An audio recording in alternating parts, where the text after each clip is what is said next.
The NBA Gambling Podcast on the Sports Gambling Podcast Network, presented by WinBet. WinBet is now live in Arizona, Colorado, Indiana, Louisiana, Michigan, New Jersey, New York, Tennessee, and Virginia. From boosted same-game parlays to live in-game odds, WinBet has what you need to win. Sign up today. Bet $100 and get $100 at sportsgamblingpodcast.com/WinBet. That's sportsgamblingpodcast.com/WYNNBET. State restrictions apply. Yes, sir. We are back for another edition of the NBA Gambling Podcast in the Sports Gambling Podcast Network. Well, you know me, know the voice, know the guy. It's me, really real, villain real, Terrell Furman Jr. at your service. And it is a Friday in the association. So, my guy Scott, Studio Right Show. Scott, what's going on? Nothing much. Looking forward to going through the Friday card. It was nice to have NBA action for the first time in about a week or so. Some of the games were very competitive. Mostly thinking of that Celtics-Pacers game or whatever happened in that one. But still, I thought it was an overall fun card. A lot of interesting games, especially for the nationally televised game of the Sixers and Grizzlies. I'm sure we'll talk about the game separately, but the game was very competitive. It was very fun. You have any takeaways from yesterday? Because I thought overall it was a pretty nice mix of competitive games and some blowouts here and there. Yeah, no, I thought it was a pretty nice mix. Didn't get my lock. I missed it on the closing line value. Toronto -6. Opened up at Toronto -3, ended up winning by 5. So closing line value gets you at sometimes. Pistons were there, man. Oh my gosh, the Pistons were right there. But Pistons +7.5 cashes. So we got one win in there. But overall, it was just a really good day. It's just, it's really hard to bet these slates, and I try to do a really low rhythm of betting early on. Especially when you're talking about after All-Star, like a really, really low rhythm. I was going to say my main handicap for yesterday's action was liking a lot of unders. I just figured that you'd see players with a little bit of rust after not playing for about a week or so. I thought you'd see some uglier games. And it's really tough to account for because some teams, just wake up offensively and show up. The Celtics and Pacers had a track meet anyway. Most teams, though, did seem to really struggle out of the gates, and that part wasn't exactly the most surprising thing for me. And it is actually mentioned in the comment section by Kobe that the unders went 7 out of 9. So the unders did well yesterday, but you're looking at even one of the games that ended up going either over or under, depending on where you got it. You had the Thunder and Jazz game, which ended up landing 239 with overtime in there. You had 27 points in overtime, which might have sent it over. But the point is, you did see a lot of teams out of rhythm. You saw a lot of ugly basketball early on. Some teams just woke up in the end. We saw Sacramento getting beaten down pretty heavily in the first 5-10 minutes against Portland. And then the Kings realized we're playing Portland with no Simons and no Lillard, and they woke up and they won by 17. So maybe it was an impact for that first day. I'm not sure if it's going to be an impact for most teams, but just keep an eye on it, mostly involving games with teams that did not play yesterday. So keep an eye on that Hornets game, the Nets game, just teams that haven't played yet. Maybe lean more towards unders, but I'm not going to be taking overs. Yeah? I don't know if he's... I'm here. I'm here. I was going to say, because, okay. Change your locations. Slight change of location. All right. Let's see here. We are back. All right, Scott. Other than the unders, I think the only thing that I felt like was guaranteed, well, of course I thought I was guaranteed on the birthday games, but Lauri Markkanen, man, thinking that he wasn't going to have a great game. You said what? I was going to say most improved. Oh, yeah, no, I don't know if he's most improved. I don't know we're going that far. He's fighting for it. Yeah, he is. Last night. Yeah, he is. But when we talk about the ladder and Lauri Markkanen, 43 points. Like it was there. It was writing on the wall. He didn't go anywhere. Like he was in Utah the entire time playing basketball. So and I feel and they had a pretty decent crowd in OKC and got a win. I told you when that line is a pick, just go ahead and just give it the Jazz way. Every time I've seen it at a pick, the Jazz have come out and got the win. I watched the entire overtime. Story was really just OKC not being able to get a single rebound, which was really what came back to bite them in the end. They also fouled Markkanen on a three-pointer late. Wasn't sure if I agree with the foul call, but they called it. Game was very competitive. It was definitely a very intense battle there. Shout out to Walker Kessler, who had a great game. But yeah, main takeaway was that it was two teams that really just laid it on the line, as cliche as that sounds, and Utah was better because they got every rebound down the stretch. So, because you're talking about rebounding in Utah, so you make me think of Walker Kessler. And that also brings up the question. Paolo Banchero, is there a way he can actually lose Rookie of the Year? Realistically, no. The thing is, if he's going to lose it, you need someone to beat him. And I don't know who's going to beat him right now. Is it Mathurin who's second, technically? I mean, his odds are minus 1,000. He's not going to lose the award. I'm just saying, who would be the runner-up right now? Mathurin? I mean, at one point I thought it was Mathurin, but then he fell off like That's before my point. the All-Star break. And it's like it's a bunch of people. It just feels like he's kind of just waltzing into Rookie of the Year. But prop-wise, you're getting burned if you're backing him. That is true, but I'm just throwing it out there that I don't really see another rookie who would be in a line to steal it. Even if Banchero gets hurt, I'm not even sure who would steal it, because you said Mathurin's been struggling a bit lately. You're not wrong. Well, if he gets hurt, he definitely doesn't get it, right? It's like 20 games left. I don't know if he definitely doesn't get it. That's my point. He's so far ahead. I'm not even sure if there would be another guy to pass him. That's my point.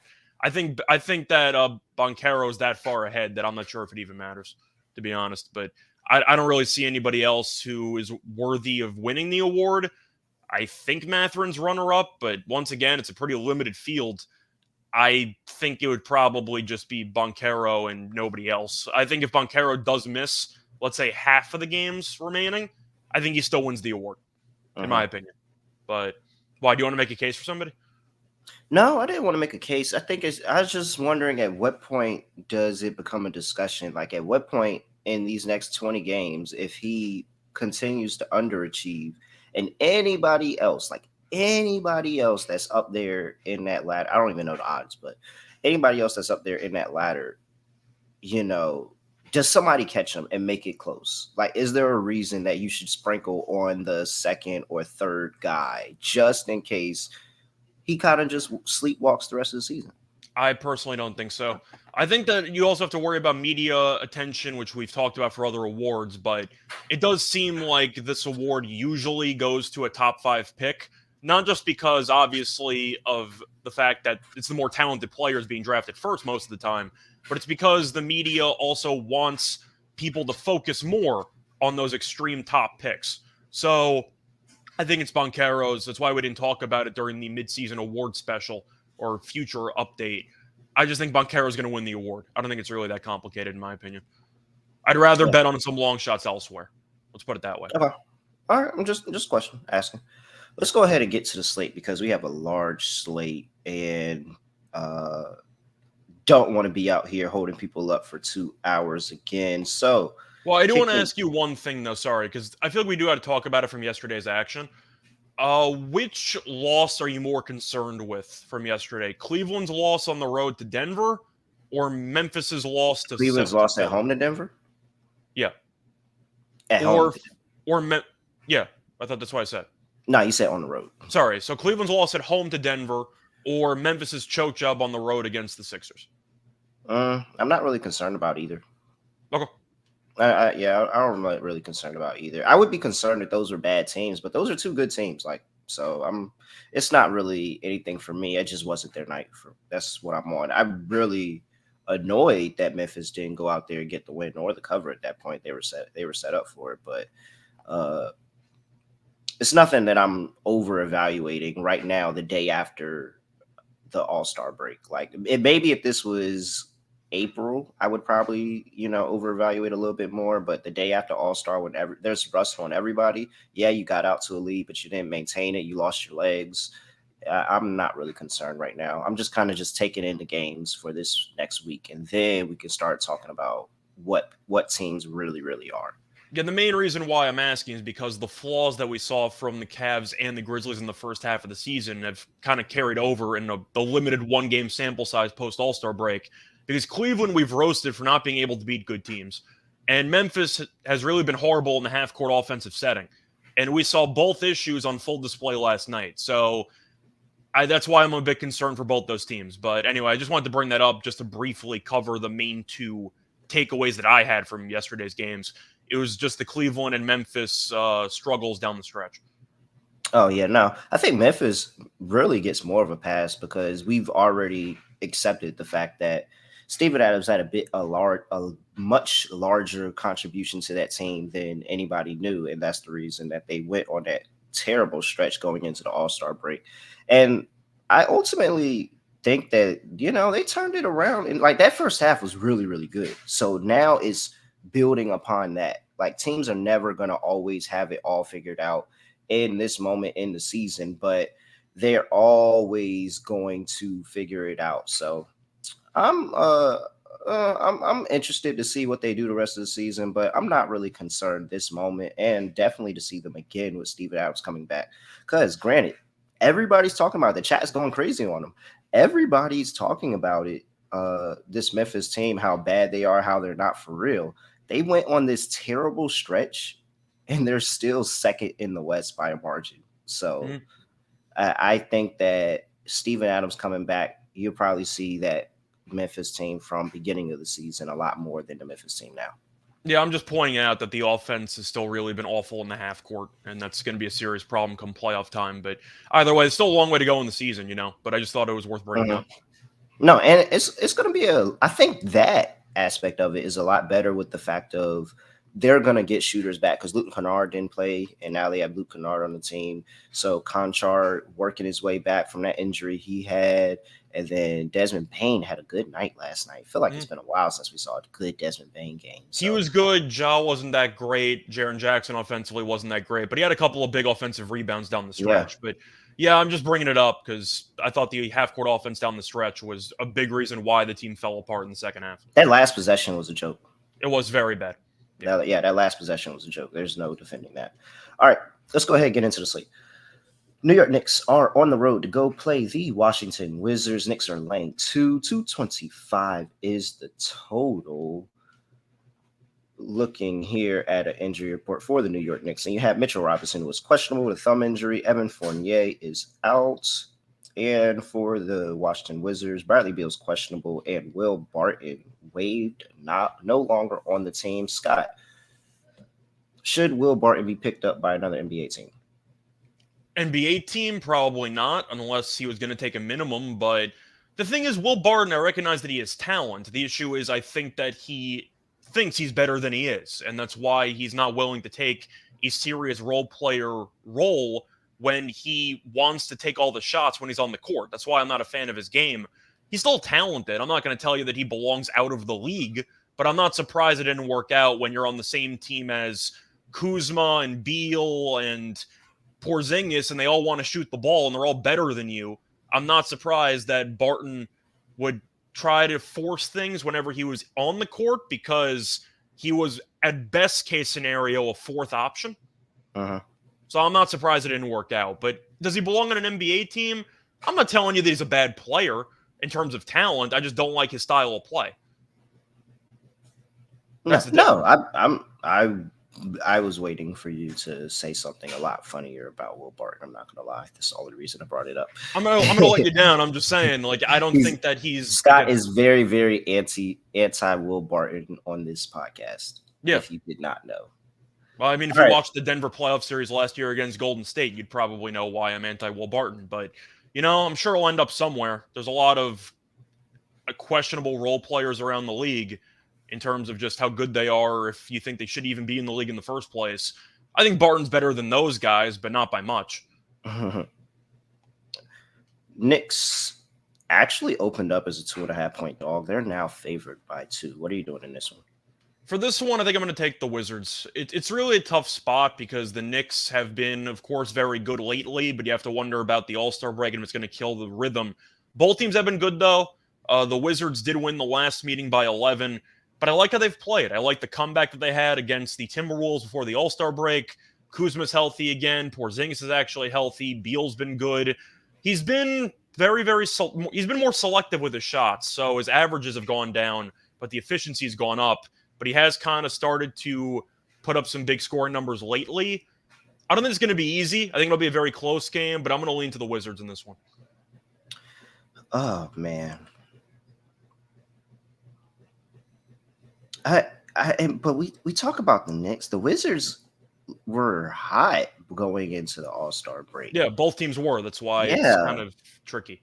And I think that's why I have another play in this game, not necessarily on the side, but I'm going to lean. The Knicks still been really, really solid defensively. Last 5 games, 108 points per game. That's good for 7th in the NBA. And they're defending the 3 at 30.7%, 4th in the NBA. Wizards shot making was phenomenal going into the All-Star break, where one, they had pretty good matchups defensively with other teams, but they also, like, you got to go out there and make the shots. And they were going out there making the shots. They had a lot of confidence. And I was talking to everybody on the podcast about this yesterday, and I was saying I kind of want to fade these teams with a boatload of confidence coming out of All-Star break because, like you said, that throws off the rhythm a little bit. So both of these teams are riding high. I just think the Wizards are a little bit higher. The Knicks have been doing this longer for the portion of the season.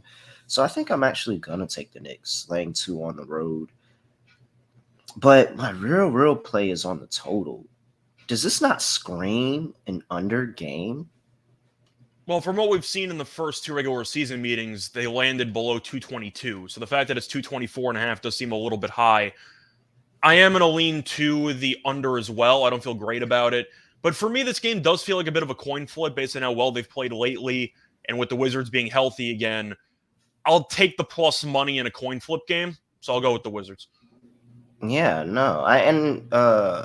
We got some people in the chat that's on the over, but the over makes sense based on recent form. Yeah, recent form, but I'm fading them coming out of All-Star. I think they lost that rhythm. Like Jericho Sims was at the beach. Like, that's just one player, but I get it. And I'm not saying that he's going to do he's like a 20-point per game scorer, but that's just showing that these players be going out and on vacation during the All-Star break. They be taking a rest. They be spending time with their family because they played 60-something games already. So yeah.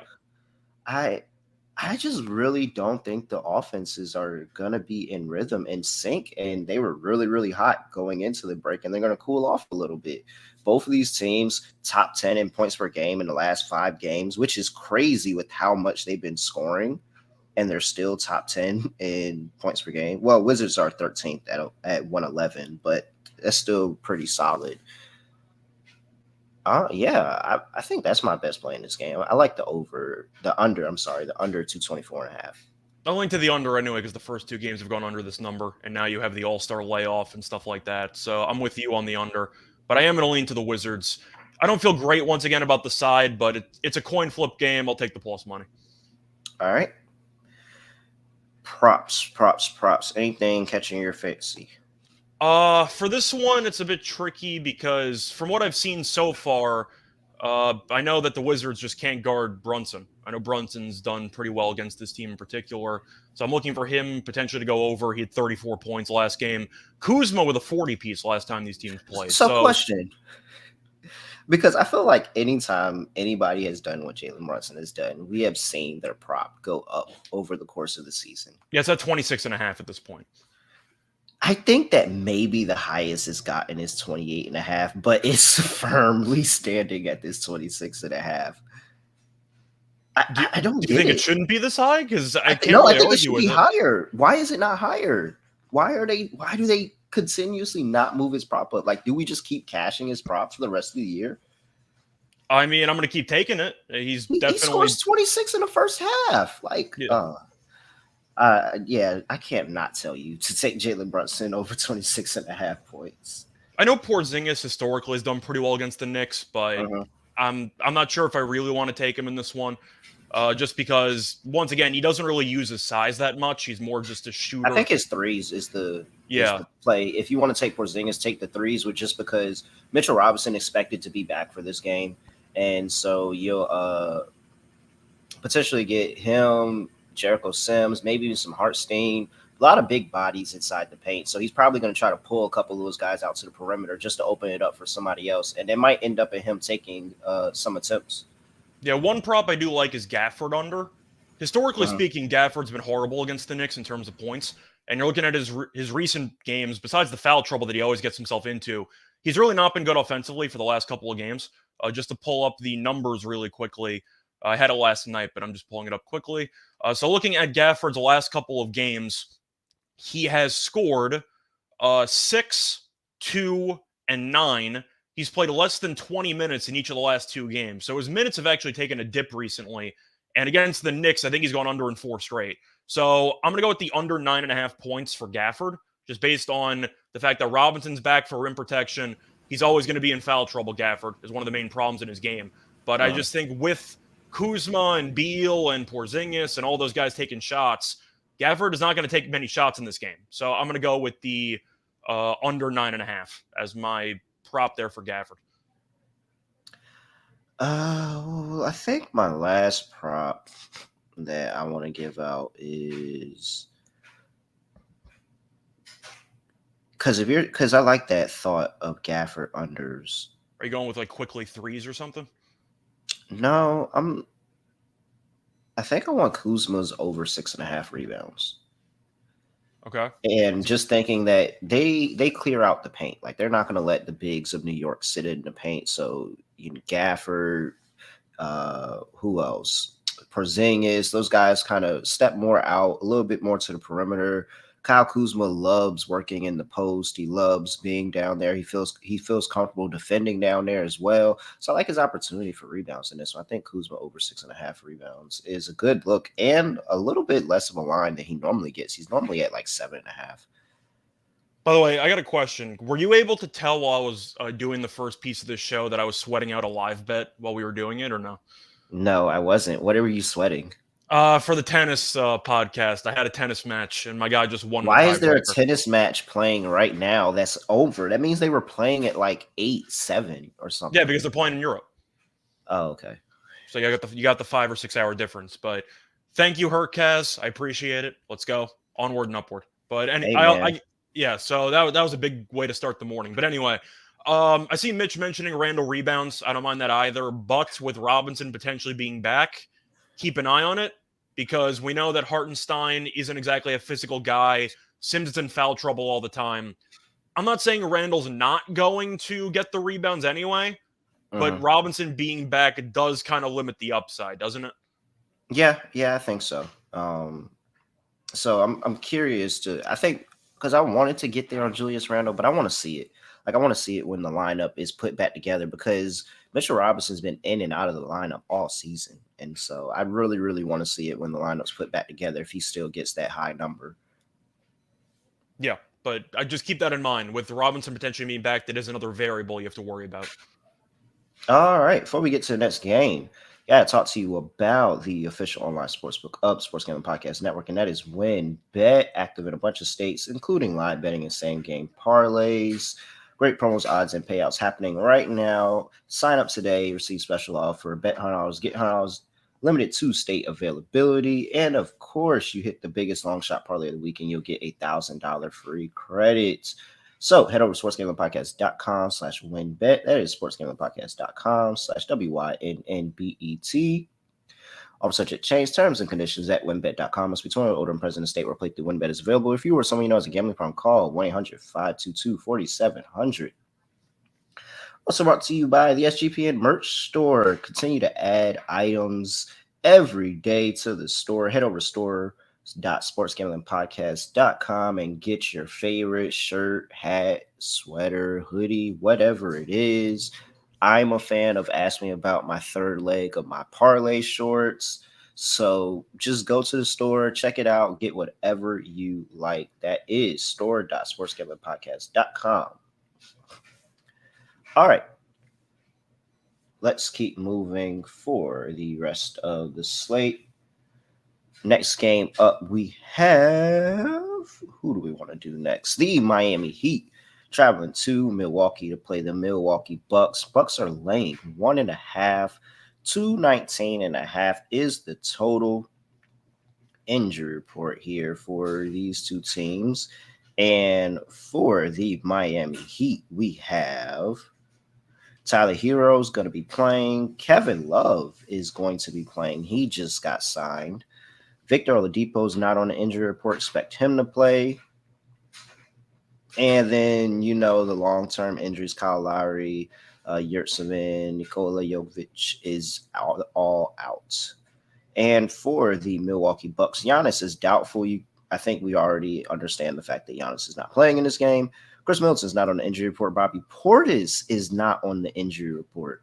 Pat Connaughton is doubtful. Jay Crowder is not on the injury report. Expect him to make his Bucks debut today. All right. A lot of continuity changes for that Milwaukee lineup. A little bit for the Miami Heat as well, but a lot of continuity changes for that Milwaukee Bucks lineup coming out of the All-Star break. Scott, what are you doing? Bucks laying 1.5 at home. I think I'm going to take Milwaukee anyway. This team is just very good at home, simply put. They're 24-5 straight up. And with the spread being 1, I'm just going to mention the straight up numbers. Miami's not great on the road.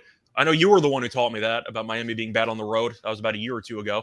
And they're 13, especially laying points. They're better as road dogs. Like they're road dogs, you can feel comfortable, but when they're laying points, absolutely not. Yeah, but for me, I've seen Miami play. They have been better lately, so I'll give them props there. But the issue is against Milwaukee in particular, they've been good at home this season, but I feel like Milwaukee kind of owns them after that bubble playoff series. Miami offensively struggles a bit too much in the half court for me. And you're looking at Milwaukee, even though Giannis being out still obviously a big deal, he has missed some time the last couple of years, and the Bucks have actually fared decently without him in years past. So I'm going to go with the Bucks here. I still like them on the glass. I like the rim protection with Lopez and with Portis coming back. We're going to be on Portis rebounds. I mean, obviously, we're going to like Portis rebounds for this game. Got to. But I'm going with Milwaukee. I'm not laying points with Miami and on the road. I think there's value. They're 1.5 point dogs. Yeah, sorry. I'm not going to – it's basically a pick 'em, so I'm not going to pick Miami money line here. Give me Milwaukee at home. I think they find a way. It's going to be competitive. I think it'll be ugly, but I'll lean to Milwaukee. Yeah. Only thing that kind of concerned me about, and I think this is where the public is kind of thinking of this, because I was looking at it. So they played 3 games this season. The first 2 games were back-to-back set in Miami. Giannis did not play in either one of those games, and Miami won both games. Pushed the first game as 6-point favorites and then covered easily the second game. That third game is when Giannis did play back in Milwaukee, and they controlled it from start to finish. I think that's where the public is like, oh, Giannis isn't playing. Miami handled them 2 times without Giannis. They're going to do it again, because you're looking at 70% of the best, 86% of money is on Miami today, right now. I'm with you. I think even though all those changes for Milwaukee, I think Milwaukee just kind of finds a way to get it done. I just think they find a way. It's one of those games where I wish I could tell you some X's and O's besides the rebounding edge, because Miami's really not a good rebounding team, with the exception of course, Bam, who we know can vanish from the boards every now and then. Butler's a good rebounder when he tries to, but he's also hit or miss with effort. You know that Lopez is decent, but Portis is going to dominate the glass in this game. My favorite play is going to be Portis rebounds. Yeah, and so this is what I was looking for. Boom. Line opened up at 1. Now it's at -1.5 for the Bucks. So they're catching a point and a point of movement in their favor. And all that money is on Miami. Yeah. Mm-hmm. So that's another edge that I like. Like, why is the line moving towards the Bucks? There isn't even an out on Miami to sit there and move this line a point. Or in on the Bucks side, like, because Bobby Portis is playing, you don't move the line up a a half a point because Bobby Portis is playing. Oh, Do you didn't you? hear Jay Crowder's worth like 3 points on the offshore Oh, bet. okay. All right. That's what it He's worth is. Okay. 5 second-round picks. I mean, he's got to be worth something to the point spread, right? Yeah, I think that's sharp money coming back in on the Bucks and really back in the Bucks here. So I'm on Milwaukee. I like that. I like Milwaukee already. The movement is telling me to bet Milwaukee. So as a good friend of mine says, 1+1 = 2 sometimes. All right, total sitting at 219.5. What are you doing here? Oh wait, well that's dropped because it opened up at 224.5. It dropped because of Giannis. I mean, that's solely a Giannis move. Okay. I'm gonna go with the under anyway. The first two meetings with Giannis out of the lineup, they ended up going under. In fact, they didn't break 211. And I do think Milwaukee defensively can bring it. Miami's going to play slower in terms of pace. So I'm going to go with the under in this game. I do see a good point, though, made by T-Bills in the comment section. He was wondering about Bucks' first quarter. I'm not picking them to come from behind, so I don't mind it because the Bucks in the first quarter have been great this season. Are you scared off at all by that? Do you think that with the home crowd, they come out, Giannis, we can handle without him, and then they're just going to open up a lead in the first quarter? Because I kind of see that narrative. Yeah, I think, and the fact that you're at home, more than likely you've been at home for a couple of days now, and then you got Miami, who is traveling up to cold ass Milwaukee. So, I think that you could catch a little bit of jet lag into Miami Heat. I like that first quarter play. I know Jimmy Butler. I'm not sure when he got back, but I did see him at a tennis match in Argentina. So I know he was vacationing in South America. Are you I don't serious? know. Yeah, he was. I saw him at courtside at a tennis match. So I'm assuming he was having a fun time during the break. I'm not sure if he's going to be fully into this game. Just keep an eye on it. Once again, I'm not sure when he got back, but I did see him courtside in Argentina at a tennis match. So he was vacationing. I don't know if he was drinking a lot of coffee. Maybe he was drinking a lot of other drinks, but just keep an eye on it.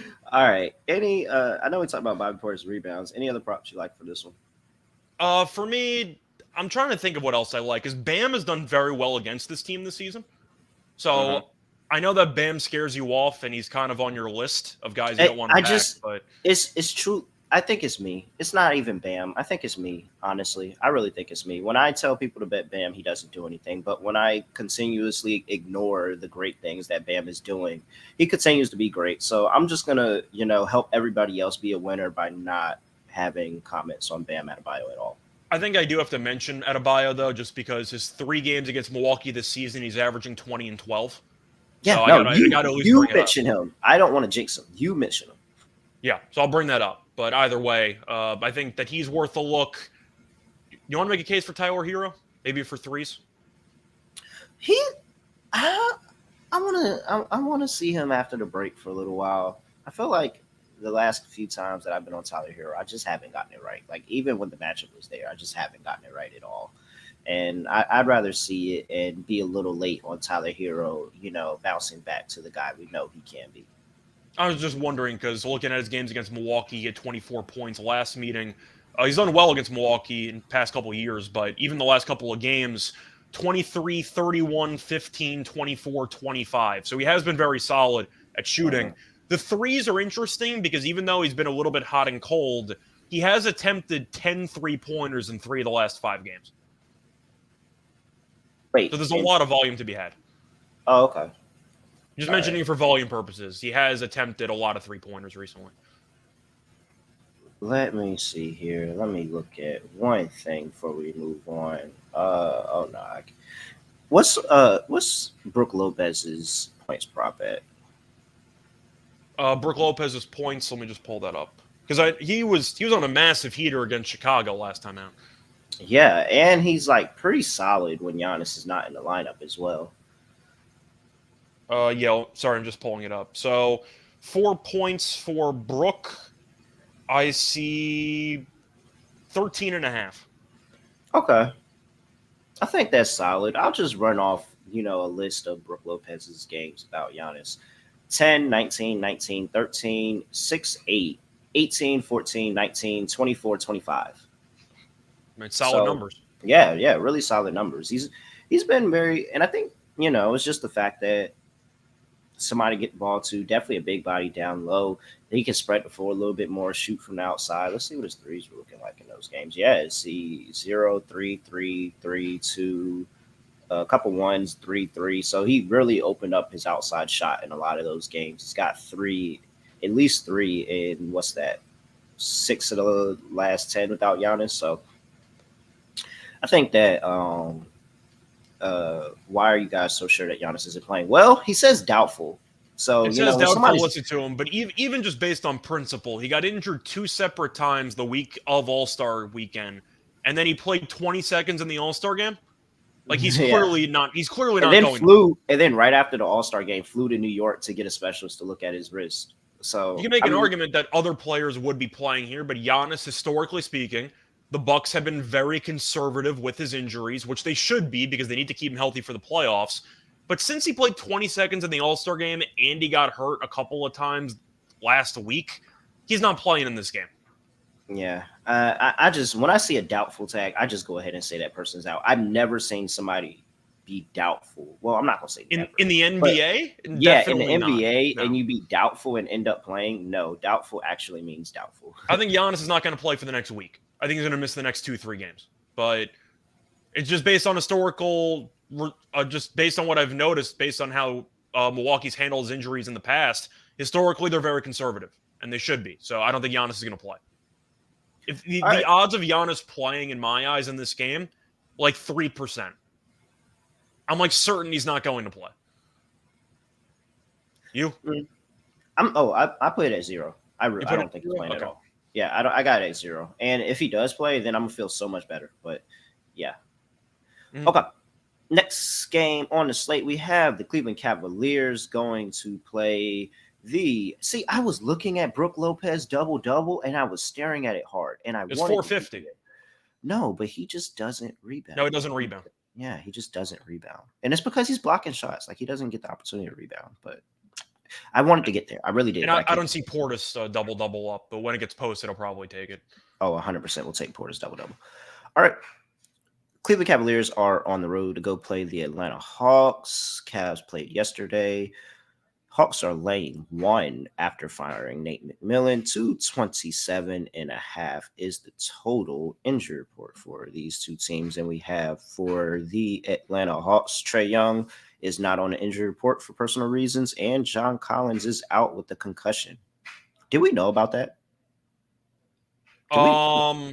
Did we know about that? Did he? I did not know about that. So at least before looking at the injury report, I know that they asked him about the new coach, but I don't remember him ever getting injured. When did he get a concussion? Was this during All-Star? Okay, he entered concussion protocol Saturday and was unable to gain clearance for the All-Star break. I don't remember him getting injured. When the heck did he get a concussion? I mean, he only played 22 minutes against the Knicks, so I'm assuming that. I mean, they were also getting killed in that game. Maybe during the game? I don't know. But if Collins is out, I don't know. Okay. Now I got to go back and watch and figure out when he got that concussion. All right. Let's see here. For the Cavs, Ricky Rubio is expected to play. He did not play yesterday, so Ricky Rubio is on fresh legs for whatever that means for some people. All right. Atlanta laying 1 at home. We know Cleveland's the better team, but I feel like you're a big fan of the new coach angle. Are you historically a fan of the new coach angle? Normally, but I'm not going to lie. I don't even think off the top of my head I know who their new coach is. Who is the new coach? You mean temporarily until Quinn Snyder gets the job? Yeah. Yeah. Oh, yeah. It's definitely Quinn Snyder's job. Like, that's 100%. I think he's even money. It's Joe Prunty. Yeah, Joe Prunty. Okay.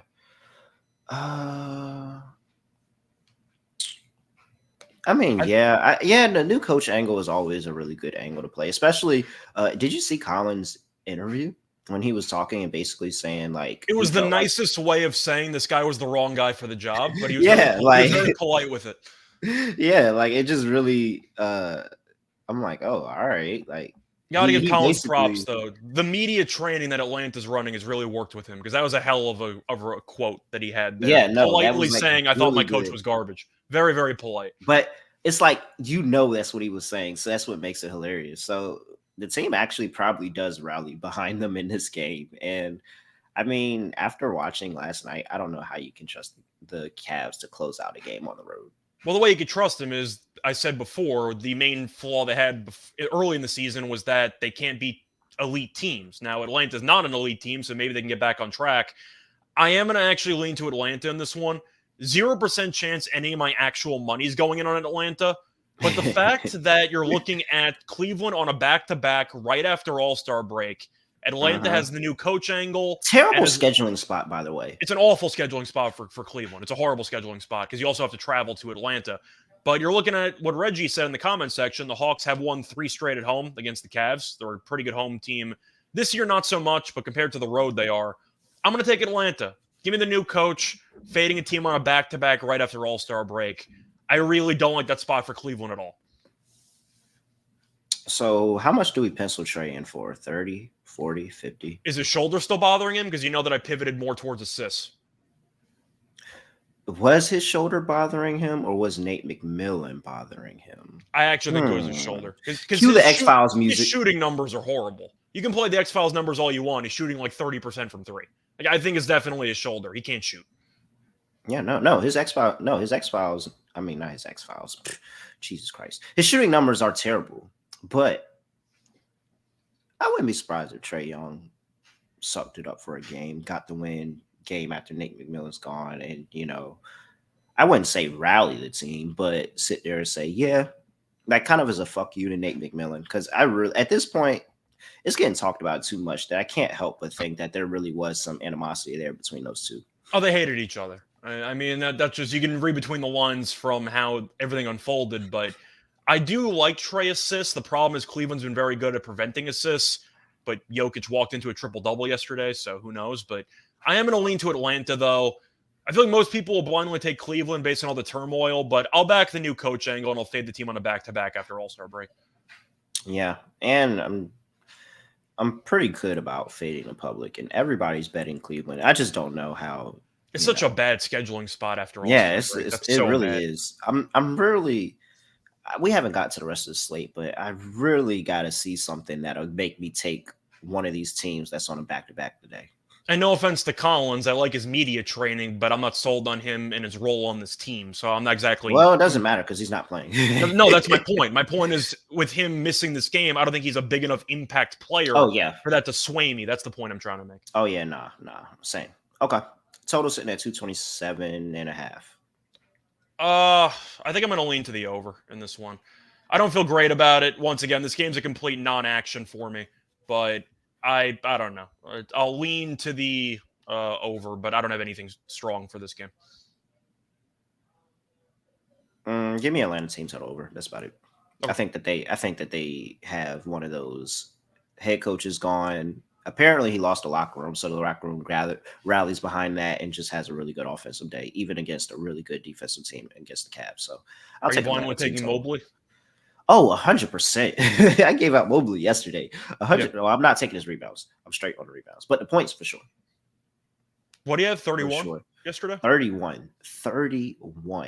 Like that is that a career high? I know that sounds low for a career high, but I'm trying to think of because he doesn't. They've only been like featuring him in the offense as of recently. Even his rookie year, we saw flashes, but I don't think he ever got the opportunity to score 31. So that might be a career high for him. Yeah.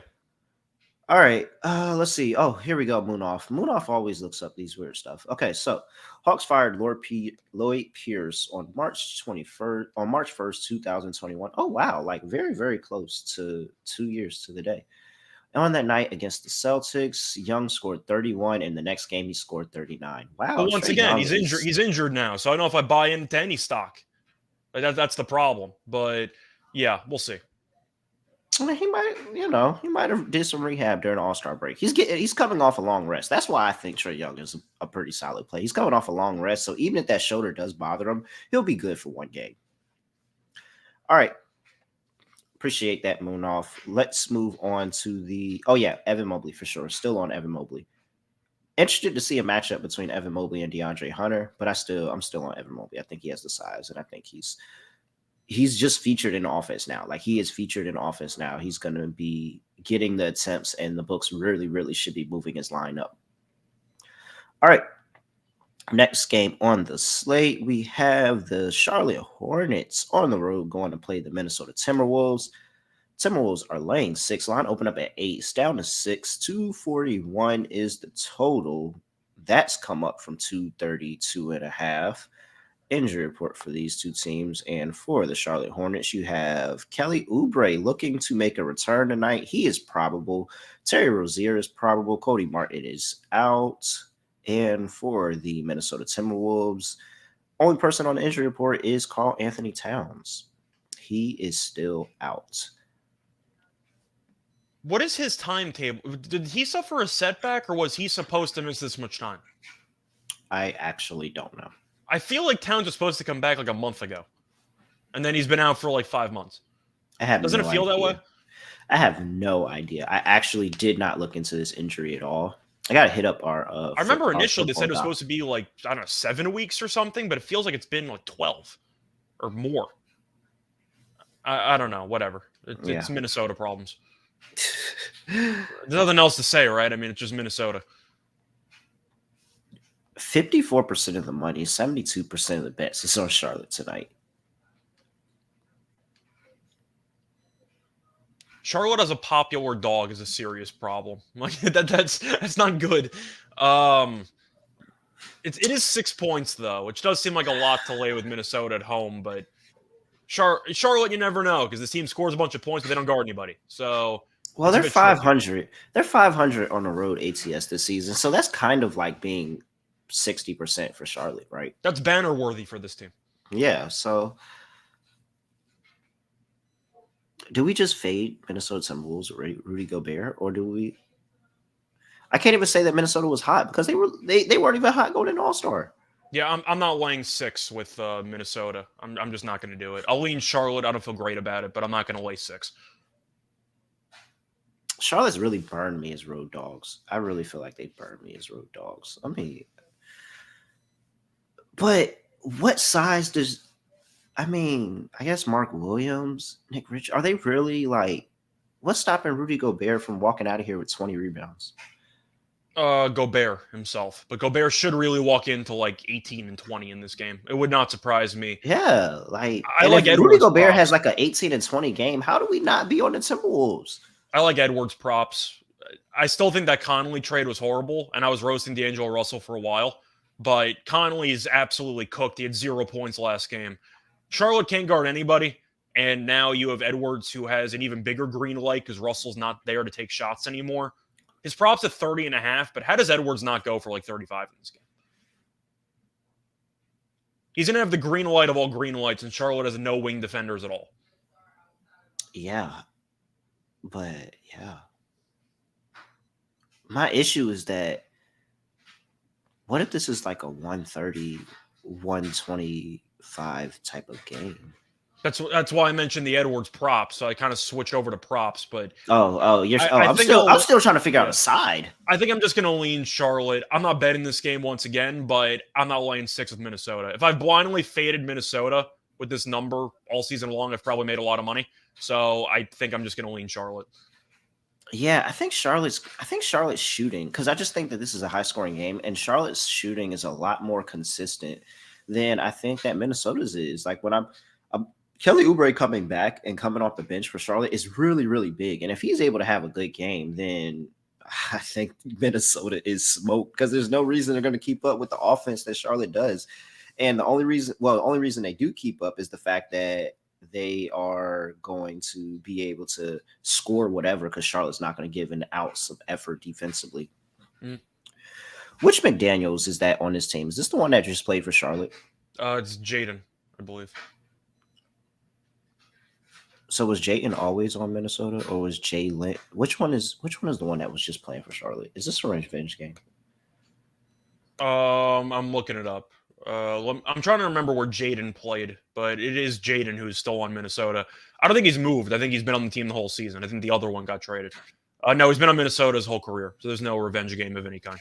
Oh no. So it was Jalen. Jalen is playing for the 76ers. That is what I was thinking about. But I'm saying that doesn't apply for this game. Yeah, no, it doesn't. It doesn't. All right, cool, great. Just making sure I had that right. You know, names be switching. I gotta have the gears turning. I'd be forgetting. I see people in the comment section mentioning Gobert's rebound numbers against Charlotte in the past, and yeah, he's a monster on the glass against this team. Yeah, no, I really have a hard like. I don't understand how he doesn't walk into 20 rebounds today. He really should. All right, Which means he won't, but he really should. okay, Charlotte and the points. I like the over. I'm with you. So Yeah, I'm on the over. I just think that the shooting is gonna be like they're Charlotte shooting is solid, and Charlotte's gonna give Minnesota whatever they want. I think yeah. maybe maybe to save myself from Charlotte absolutely collapsing and me completely being wrong on the side is a Minnesota team total over because I truly don't think Charlotte's going to stop anything Minnesota's going to do. Like Rudy Gobert walking in 20 points possibly is going to boost Minnesota's total up so much. So I'll take a Minnesota team total over and just fade the fact that Charlotte's not going to do anything defensively at all. I like both teams over for team total, but this might be a very good same game parlay option because I feel like we only like overs. Yeah, no, for real. All right. Prop wise, yeah, we talked about Rudy Gobert. You said Anthony Edwards. Let me. Does Mark Williams have a day? He should be able to avoid foul trouble because Gobert's never going to challenge him at the rim, but I like Williams, but he still has that young player tendency where he really does commit a lot of really stupid fouls all the time. And I'm a bit concerned about foul trouble. Yeah. I like him, but the foul trouble is noticeable. Yeah, I'm just going to go back to LaMelo's assists. Keep it simple. Yeah, I probably would also consider Rozier threes. Oh yeah, he's gonna jack it up if he plays. All right, I like that. Glad we talked that out. That was confusing. Next game of slate, but yeah, a lot of overs. All right, next game of slate, we have the Brooklyn Nets going to play the Chicago Bulls in Chicago. Bulls opened up as a -1 point favorite. They are now favored by 222.5 is the total. That's come down 2 points. Let's see here. Ben Simmons is questionable. I think he's out of the rotation anyway, so I don't know if it even matters. Probably doesn't. For the Bulls, you have DeMar DeRozan not on the injury report, Alex Caruso not on the injury report, Derrick Jones Jr. not on the injury report. Patrick Beverley should be making his debut for the Bulls today, and Goran Dragic is questionable. And if you didn't catch the news, or you actually think that it is news and it's not something we knew for the past couple of months, Lonzo Ball shut down. Yeah. All right. I mean, I'm still rocking with that Brooklyn Nets under. the under after that trade feels really good for the Nets. That might be one of my favorite plays today. But does Chicago have the wherewithal to be able to hold home court tonight? I think I'm going to take the Nets. Chicago is just one of those teams that I can't even find a situation where I like them anymore because they can't hold the lead. We saw them blow a 20-plus point first quarter lead to the Pacers. We've just seen them get buried, and DeRozan's kind of taken a bit of a backseat to LaVine, which is weird. Like, I don't know why that's happening, but LaVine's been recently doing better, or at least attempting more shots than DeRozan, which I don't understand, but I hate the way Chicago's coached. I hate the way the roster's made up. I think I have to go with the Nets because I need a soundboard, man. Like, I just want to play Tupac Hit 'Em Up because you were snapping right now. Am I wrong? No, keep going. I hate everything about this team. Like, I think I have to go with the Nets because at least this team has an identity. At least this team's going to play tough. They know who's going to take the shots on this team. Apparently, Bridges, who can score 45, but you know that Dinwiddie and Bridges and Cam Johnson shooting threes, but they know their roles on the team. Chicago's in this weird spot where they have two ball-dominant guards, and now LaVine has basically half-phased DeRozan out of the offense. I know DeRozan's missed some time, too, and Vucevic is doing whatever the hell he's doing for the entire game. There's just no cohesion with this team. I'm not going to take Chicago. I'm going to take the Nets, especially getting plus money. I'm not backing Chicago as a favorite anytime soon. I just hate that team. Yeah. No, I will admit this, and it probably won't happen off the rip. But Patrick Beverley does come on the teams and change the culture a little bit. Does he? Because the Lakers suck this year. No, the Lakers always suck. But the point is that you're saying he changed the culture. How many teams has he It's changed the Minnesota. culture on? One? Minnesota is a pretty It's jarring. one Like team. Minnesota's a pretty jarring. I mean, yeah. The Lakers just suck. Like Minnesota making the playoffs last year and him and the confidence that he helped the locker room gain in themselves, like just in themselves. You can't take that away from him. I'm Like you not can't take that denying away that he from him. helped the Timberwolves out, but saying that he's a huge locker room culture guy when he changed one team in his entire career is a bit of an overreaction. I don't know. If you ask around the league, is his achievements in locker rooms that he had been in doesn't get as much credit. And Minnesota is really like the time where people said, "Oh, like you visibly see it."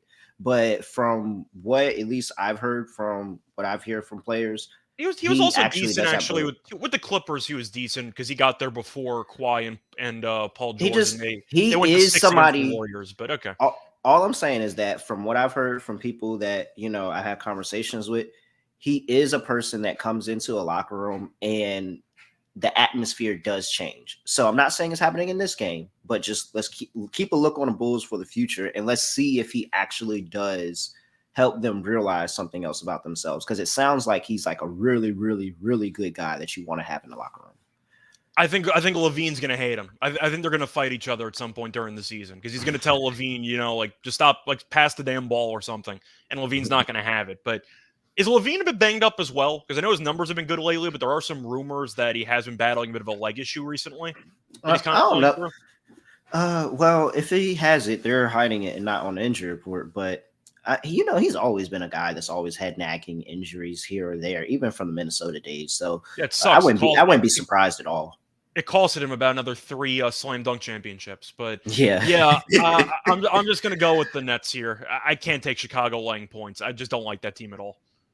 Yeah, I mean, I'm here with you, and it was really all on the back of the defense for me. I mean, defense travels, and we talk about how we expect to see some of these teams come off of a layoff, and Chicago's been pretty solid defensively as well. Both of these two teams top 10 in defense over the past 5 games leading into the All-Star break. So I'm excited to see this one. I'm on an under here.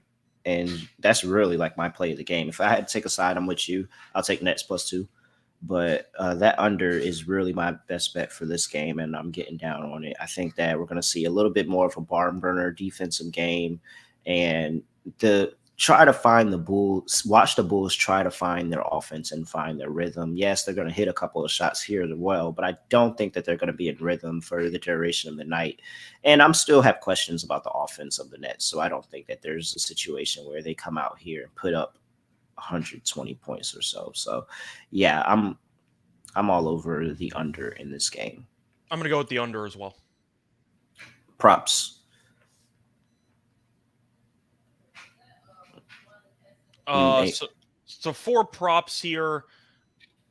Are you leaning under at all to potentially Claxton? Like, how much do you buy into recent form versus the entire season? Because ever since they made the trade, Claxton's kind of been an afterthought, and I'm not sure if his numbers are fully adjusted.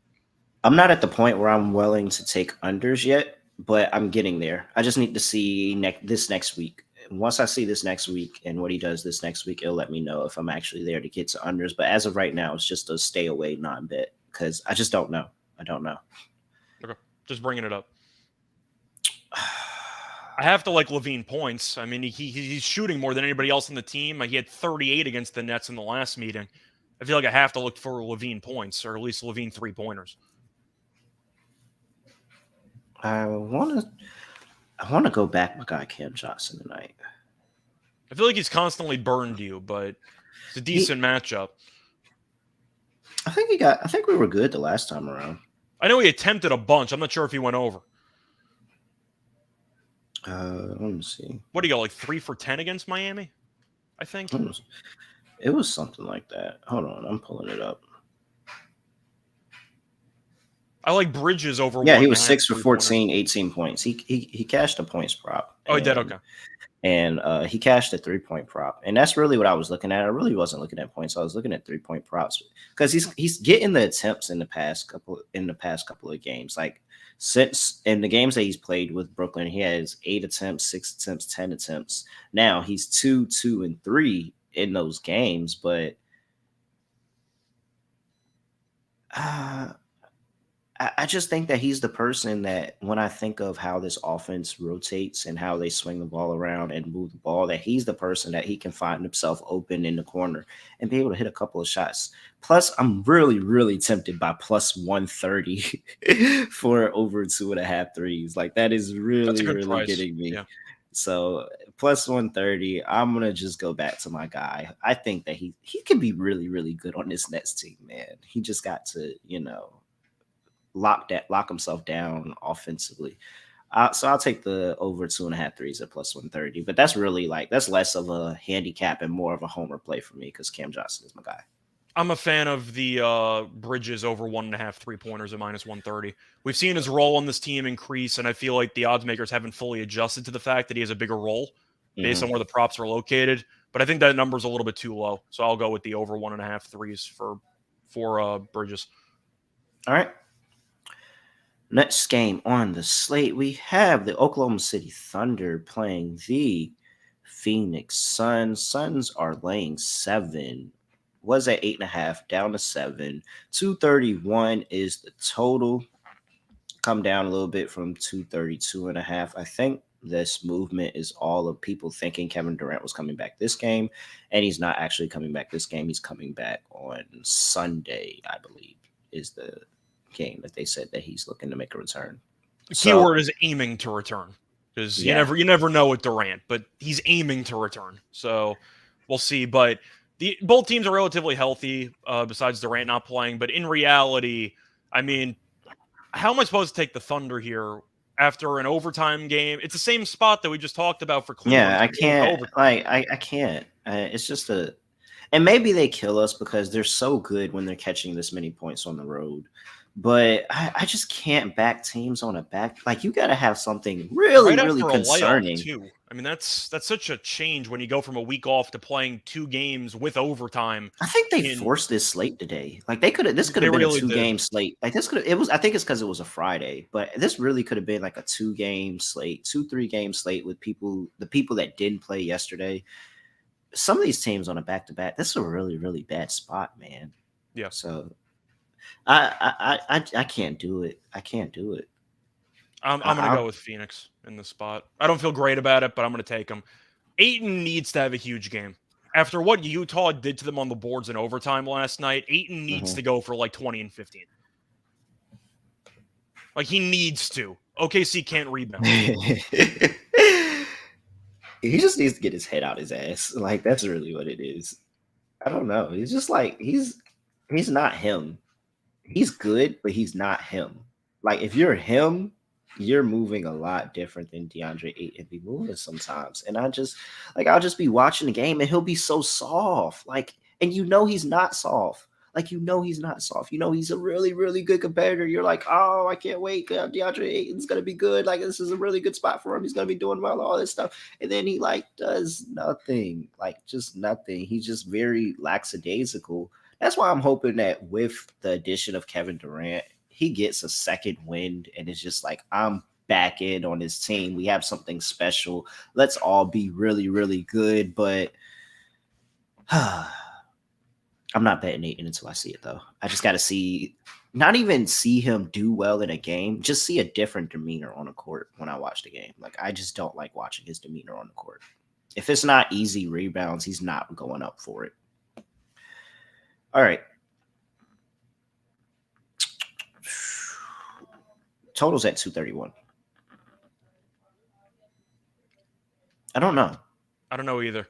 I can truly say I don't know. For a prop, I'll take Chris Paul assists.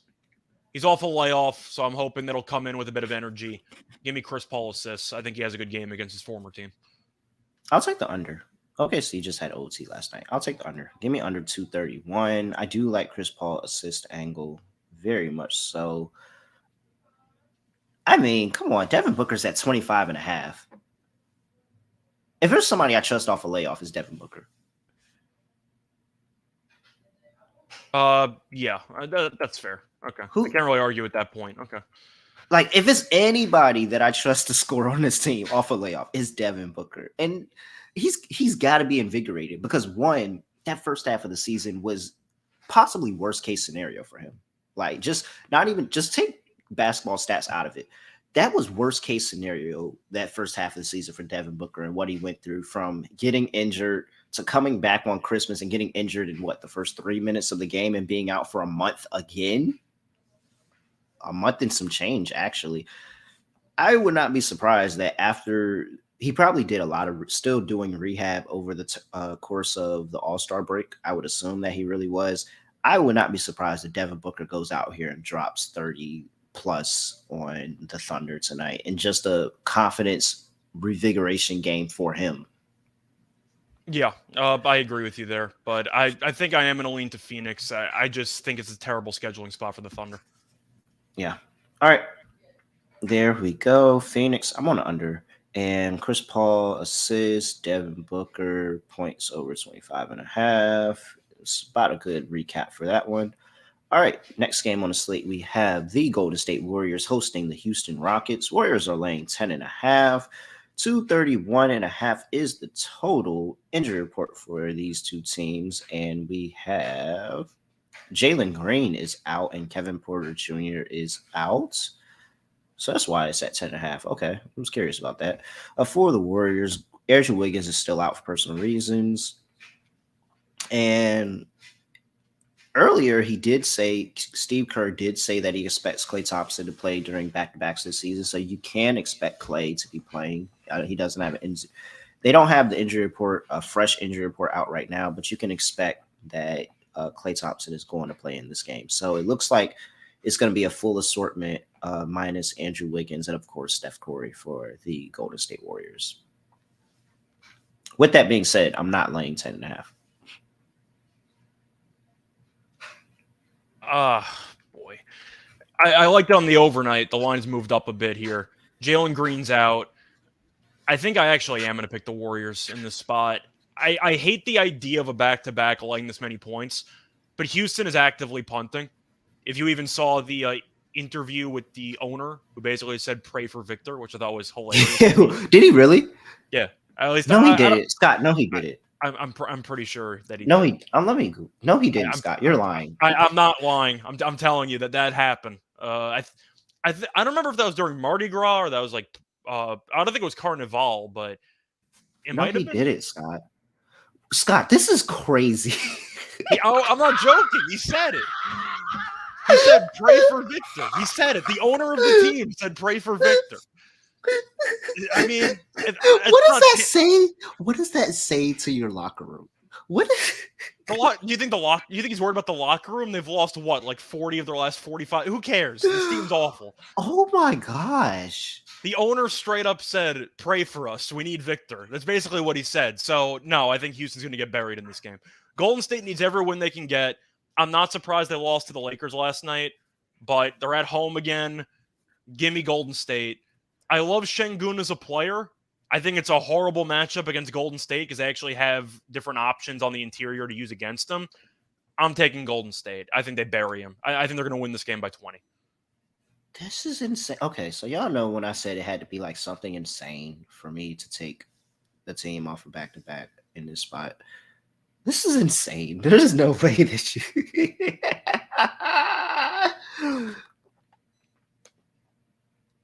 Golden State minus 10.5. I mean, I know one more you want me to tell you. Like I'm on Golden State. I'm sorry. No, is this not funny? Am I the only person that thinks this is funny? This is hilarious. Like borderline illegal. But yes, I mean, I don't know what else to say there. It was I saw it and I'm like, is this out of context? Like, what was the date on this? No, he just straight up said it like during the All-Star break. So I don't know what to tell you. Total set at 231 and the Rockets are such a joke of an organization, man. Total set at 231.5. What are you doing? For me, I'm gonna go with the over. I don't think Houston's stopping anybody. The argument is, can Golden State's defense clamp down? Maybe, but I don't really care. I'm just gonna lean to the over. I like Golden State team total over, but I'm gonna lean to the Warriors. I get that it's a bad spot, but once again, the owners said that they're tanking indirectly, publicly. You might get fined for that. Give me Golden State. That's really like I mean, yes, Mardi I'm Gras, surprised you didn't but know about that. I didn't hear about that at all. Oh my god, I want to watch the video. I wonder. I need to figure out how Noah pulls those clips up so I can pull the clip up right now and we can watch it together.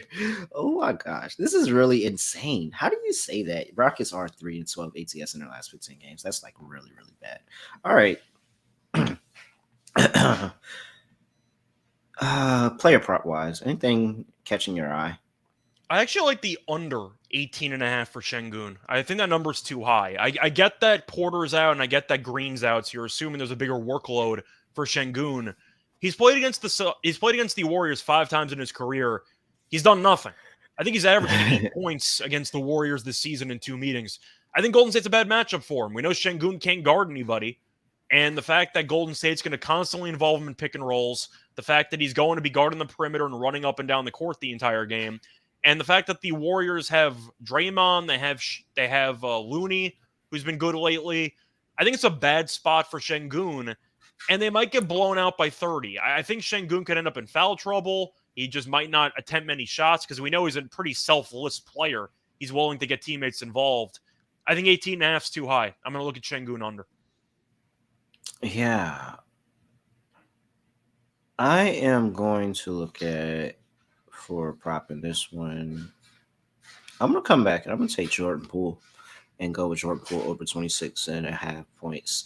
And just because of, I think that this is less of a 3-point game for Jordan Poole and more of a, I'm going to get to the rim and get myself into a rhythm and start working myself back from the All-Star break, especially after that game last night. I think that he has a lot more usage inside the paint this game. Rockets are really bad guarding inside the paint over the past few games. And I think this is kind of a, one of those I feel comfortable show out game for Jordan Poole's as a bounce back game for him. So yeah, I like 20 over 26.5 for Jordan Poole in this one. Yeah, I think that's definitely a good look, but I am concerned about a blowout potential. So just keep an Yeah, eye on there it. is blowout potential for sure. All right. Let's see here. Last game on the slate, we have the Sacramento Kings playing the Los Angeles Clippers. Clippers are laying 7. That opened at 7. Hold and serve at 7. 237.5 is the total. Injury report for these two teams. And we have for the Sacramento Kings, you're not going to really see much. They played last night. I don't think I saw anything that was taking that would change the injury report from who played last night to tonight, but never be sure. And for the Clippers, you have Russell Westbrook expected to make his debut. Zubac is out with a calf injury, and Norman Powell is not on the injury report. Expect him to play. All right.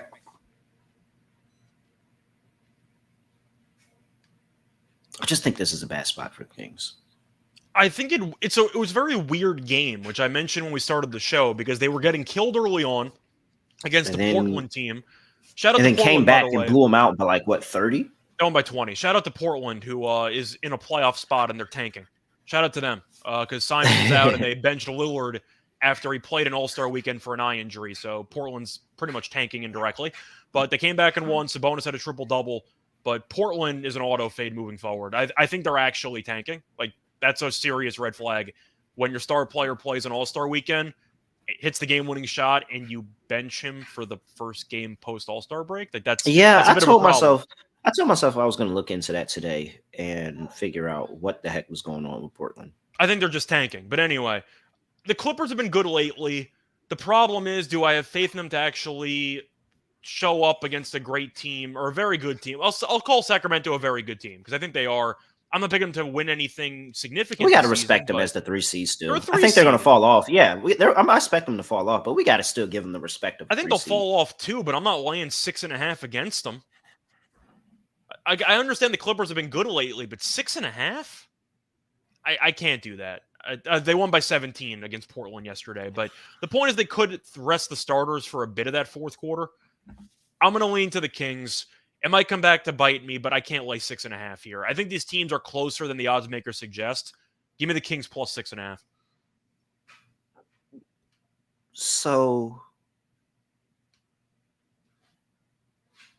I want to get there on the Clippers so bad. but there's a couple of things that are jarring at me. First of all, the Clippers are giving up 44.7% in their last 5 games from three, and they're playing the Sacramento Kings. So very concerning in that just in itself. And that Clippers defense just hasn't it just hasn't been what it's been. Like we think of the Clippers, you think of great defense, a top 10 defense. It just hasn't been that. Like they're letting teams score. And when you watch the games, they don't look good defensively.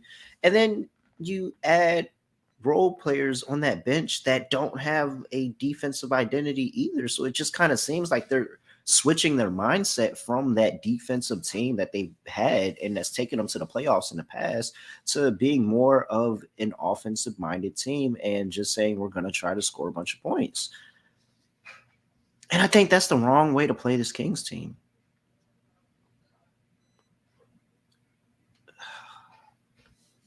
Do you want to lay 6.5 with the Clippers?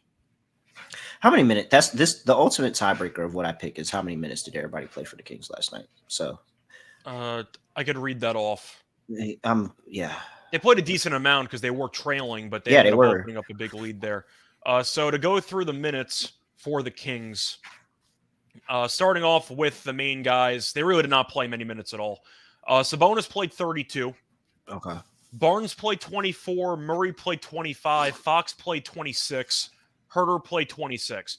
So Sabonis was the only guy on the entire team to play more than 26 minutes. De'Aaron Fox had 31 in 26 minutes. Yeah, he went 11 of 15 from the floor. So Sabonis was the only guy to play more than 26 minutes on yesterday. So yeah, I'm just gonna go with the Kings plus the points. Yeah, Kings plus 7. I can't do it. Oh, you found a 7? Yeah, sure, I'll take that. Yeah. It's 7. I think it's a couple of 6.5s, but it's mainly 7s out there. Okay. All right. 237.5 is the total. 10 points. 10 points of movement overnight. I'm going to look at the under in this game.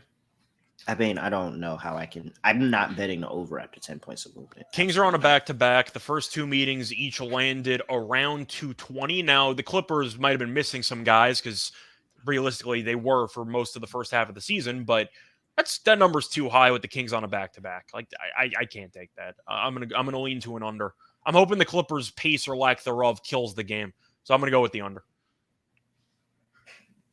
Yeah, I just can't. I can't take that 10 point like that. That just screams you're gonna lose this on closing. Like this can be a high scoring game and still be at 235. 236. Like it just screams closing line value is going to cost a lot of people in that game if you're trying to come in on an over this late. So I'm really good on that. In terms of pace, last 5 games, we have the where are we at? Where are they at? Hold on, where? Who's playing in this game? The Clippers in it. Okay, there we go. Kings, yeah. Fine. Yeah. All right. I couldn't find them. Kings at 14, Clippers at 17. So pretty, decent in pace. Nothing really jarring there. So yeah, I'm with you. I think that this is they're still after All-Star for the Clippers. Yeah, it could be the Wizards and it could be the Warriors Lakers game from yesterday where you still get 235, but the total's too high. Yeah, it goes under. Yeah, that's what I'm saying. I think it's just too high at this point. 237.5. I'm not playing it. Well, it just moved to 238. Literally, I just watched it move to 238. So I'm really good on it. You guys can have that closing line value. I'll take the under 238. All right. Before we get into our lock and dog, got to talk to you about Underdog Fantasy because Underdog Fantasy is the home for off-season NFL best ball drafts. They got you covered with a bunch of other daily games for the NBA. You can do props on Underdog as well. And NHL, if that is what you're into, are the Bruins still historically one of the best teams ever? They're on pace for the most wins of all time. Yeah, I had them yesterday. They had a miracle comeback for me, so they did me a solid. Yeah, and they also have golf. So if you're into the golf, I actually just watched this Netflix thing. I heard it was golf. Good. That Netflix thing. I heard it was solid. Yeah, it was solid. It kept me watching. I thought that I was gonna watch the first episode and be like, all right, I'm good on this. Hey, I don't know why people. Well, okay, I know why people don't like to live golf, but Live Golf versus PGA is very, very similar to WCW versus WWF. Like very, very similar in the messiness that's going on between there. So I love the messiness. I'm here for the messiness. All right. Head over to underdogfantasy.com. Use promo code SGPN for a 100% deposit bonus up to $100. That's underdogfantasy.com. Promo code SGPN. All right. Let's see here, Sky. For my lock, I'm going with the under 222.5 in the Nets Chicago Bulls game. Two good defensive teams. Layoff after All-Star. Lack of faith in the Bulls to do anything at all. This all feels really good for an under in that one. Under 222.5. For my dog.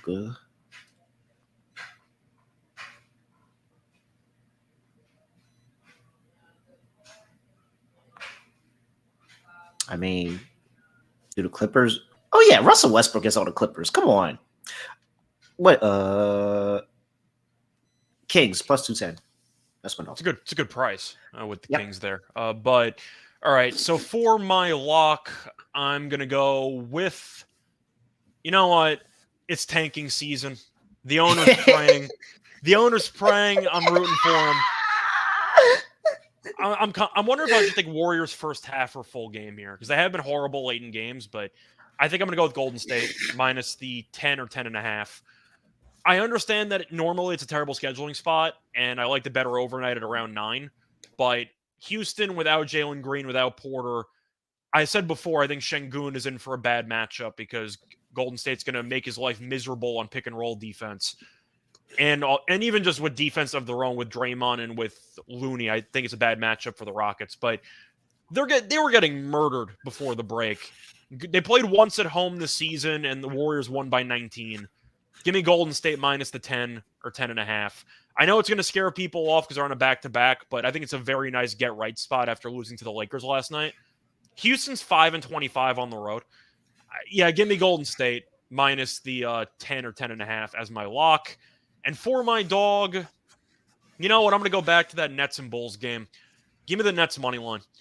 I just think that Chicago right now is a team that shouldn't be laying points. I don't trust them to maintain leads. They lost 6 straight entering the break. The Nets were kind of hit or miss, but the teams they lost to were good. They were shorthanded, lost to the Suns. They lost to the Sixers in a close game. They lost to the Knicks. 3 playoff teams. So, no shame in that. But they beat Miami last time out. Give me the Nets money line at plus 110 or so. I just don't want to lay points with Chicago. Until I see them get back on track, I'll keep fading them. Give me the Nets money line. All right. Let's see here. I just pray for Victor sounds like that he's like like he's like he has a terminal illness or something. So at what point, which game of the season? Is it game like 70 or home game number 35 when the first 5,000 fans that show up get Pray for Victor t-shirts? Is that in the cards? Just waiting for them at their seat? Yeah. So you have like a few, because then they can keep bringing the shirts back. Like you give they're them going to trademark it. They can sell a lot of merch with that. Wow, man. Have they? Well, I don't think they haven't gotten the first overall pick in a while. They had 3 and 2. So hey, they haven't gotten 1, but I'm trying to think of the last time they got 1. Yao? I feel like can't think of anybody else that Yao was the first pick, right? Maybe. I think Yao was the first pick. Let's see here. It's 2002. He was the first pick, so I'm pretty sure they have not had the first pick since 2002. Yeah, because who would it be? Who would that other person be? No, it wouldn't be anybody. That's the point. It's nobody. Yeah, it's nobody. Yeah, it's Yao since 2002. All right, I guess they're due, but I don't think they're gonna get it. I think it's already written in the NBA script that he's gonna be a San Antonio Spur. Like international players go to the Spurs to reinvigorate San Antonio. Like that's there's one chaotic result that I'm rooting for, which is not gonna happen. But I hope he goes to the Pelicans with the Lakers pick. Oh my gosh. Just saying. that would would make me that's laugh actually the forever. that's actually the messiness that I could go for. So all right, I believe it. All right, anything else for people before we get up out of here?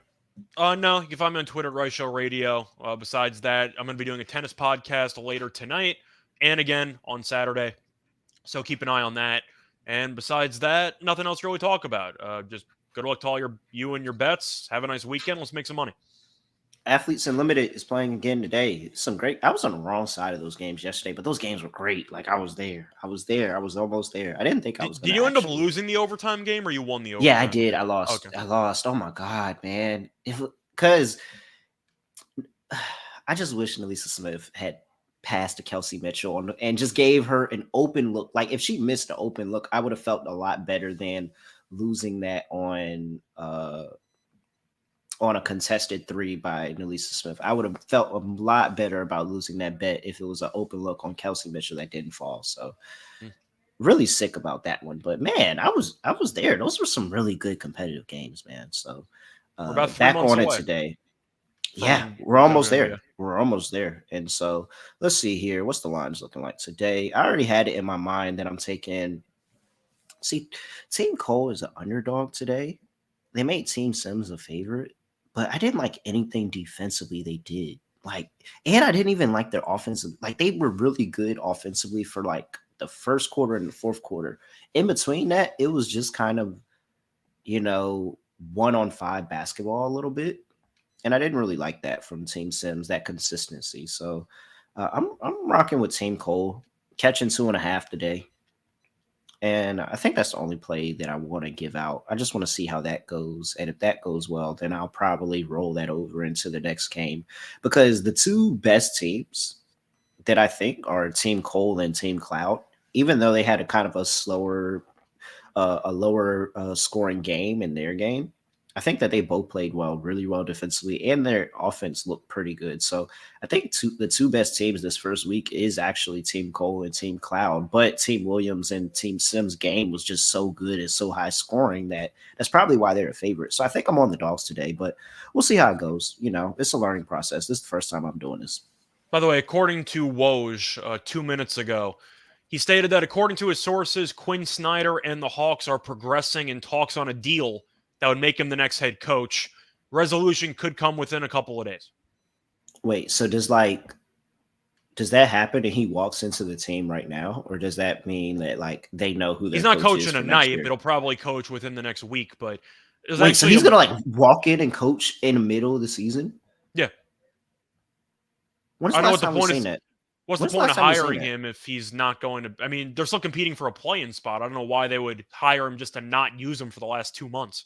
But when's the last time we've seen a coach come in from the outside into the organization? And I mean, well, yeah, they're not competing for this, but still, was McMillan in the organization? Yeah, he was. He was coaching right behind. He was coaching right behind Pierce. I don't think When is the last time we've seen a coach just walk in off the street and join a team mid-season? I'm not sure, but I actually bet a prop on it about 2 minutes ago. I found a book that still had it up, and Snyder was even money to be the next head coach. The max bet was $10. This is what we're doing in 2023. But I took it. It was $10. I'm going to take it. But I mean, he's basically going to be the next head coach. It's just a matter of time. A max bet of $10. That's hilarious. No respect. But whatever. All right. If you haven't already, make sure you like, comment, subscribe on YouTube. Make sure you leave us a review wherever you listen to your podcast, Spotify, Apple, all of that. Make sure you follow us. Follow at Rice Show Radio, at @reallyreal__ at SGPNBA. And I really, don't have anything much. Just enjoy the games. Go really soft with the units this first week after All-Star. Still trying to see exactly where a lot of these teams are at. So, maybe half your regular unit size or anything like that. I've definitely increased my units because I've also added in Athletes Unlimited to my betting. So I've definitely decreased my unit size just to get a feel, and then I'll start firing away on full unit bets in about another week or so. So bet responsibly, all the other stuff. Really don't have anything else to say, nothing else to do, no other way of ending the podcast. But I'm going to end it like this. We are out of here.